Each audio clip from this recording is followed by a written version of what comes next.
প্রভু যিশুর নামে আপনাদের সবাইকে অভিনন্দন জানাই। প্রার্থনা দ্বারা সবকিছু সম্ভব হয়। প্রার্থনা যদি আমরা করতে পারলে, প্রার্থনা আমাদের জীবনে সবকিছুকে সম্ভবে পরিণত করতে পারবে। কারণ যিশু বলেছিলেন মাতি পুস্তক অধ্যায় 21, সেখানে 22 পদে যিশু বললেন, প্রার্থনায় যা তোমরা চাইবে বিশ্বাস যদি করো তবে তা পাবে। কারণ যিশু তার আগে একটা ডুমুর গাছকে তিনি অভিশাপ দিয়েছিলেন। সেই ডুমুর গাছ যিশুর কথার মতো শুকিয়ে গিয়েছিল।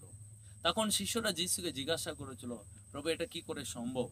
তো যিশু শিশুদেরকে বললেন, যদি তোমরা বিশ্বাস করো, তোমরা প্রার্থনা করো, তাহলে তোমরা তাই পাবে। তো আজকে প্রার্থনা যদি আমরা করি প্রভুর কাছে, প্রার্থনা আমাদের জীবনে সবকিছু দিতে পারবে যদি আমরা বিশ্বাসের সহকারে প্রার্থনা করি। বন্ধনটাকে ভাঙতে, পাপটাকে জয় করতে এবং জীবনটাকে সঠিক পথে নিয়ে যেতে আমাদের সবচেয়ে বড় দরকার প্রিয় প্রার্থনা। একটা ঈশ্বরের দাস বলেছে, জীবনে সবচেয়ে গুরুত্বপূর্ণ সারা জীবন আমি যাই করি না যেন, কিন্তু আমি যদি প্রার্থনা না করি সারাদিন আমার ভালো চলবে না। এটা সত্যি। ঈশ্বরের কাছে আমাদের প্রয়োজন, আমাদের সব কিছুকে আমরা প্রার্থনা দ্বারা জানাবো।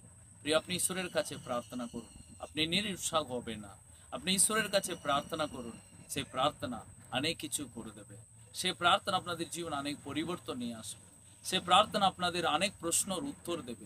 ঈশ্বরের কাছে করার প্রার্থনা আপনার অনেক প্রয়োজনটাকে ঝুঁকিয়ে দেবে। সো তাই যীশু খ্রিস্ট বলেছে, তোমরা প্রার্থনায় যা চাইবে তাই তোমরা পাবে। প্রার্থনা করব, ঈশ্বরের কাছে থেকে আশীর্বাদ লাগবে। এ বাক্য আপনাদের জীবনে আশীর্বাদ নিয়ে আসবে। God bless you.